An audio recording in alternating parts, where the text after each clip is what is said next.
নমস্কার বন্ধুরা, চলে এলাম নতুন একটা ভিডিও নিয়ে। আজ হবে ভেজ ডাল। দেখো, তাই জন্য সুন্দর করে গাজর, বিনস, ফুলকপি কেটে রাখা রয়েছে। আর এদিকে দেখো কাজু বাদাম, কিশমিশ জলে ভেজানো রয়েছে। আর ওই যে মটরশুঁটিও কেটে রাখা রয়েছে, লঙ্কা, কাঁচা লঙ্কা সেটাও রয়েছে। চলো বাকিটা। আমাদের মুগ ডালটা ভালো করে পরিষ্কার করে নেওয়া হয়েছে। এবার সর্ষের তেলের মধ্যে কড়াইতে ভেজে নেওয়া হচ্ছে।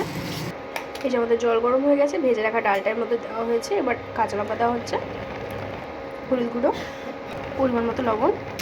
আর অন্যদিকে একটু ঘি আর একটু সাদা তেল গরম করে নিয়ে কড়াইতে তার মধ্যে কাজু কিশমিশটা আলতো করে ভেজে নিতে হবে। এবার কি সেম প্রসেসে গাজর বিনসটাও নুন হলুদ দিয়ে ভেজে নিতে হবে। এই যে আমাদের ডাল 80% সেদ্ধ হয়ে গেছে। একই রকমভাবে ফুলকপি আর মটরশুঁটিটাও ভেজে নিতে হবে।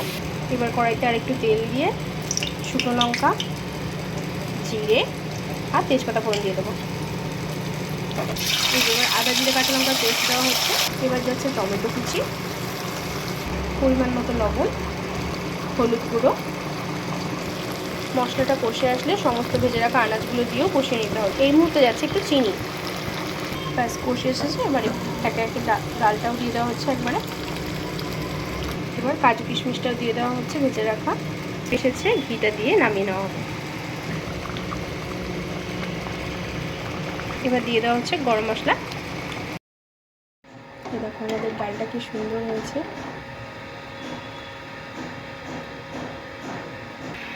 তো বলো তোমাদের কেমন লাগলো, আর লাইক, কমেন্ট, সাবস্ক্রাইব করতে কিন্তু ভুলো না।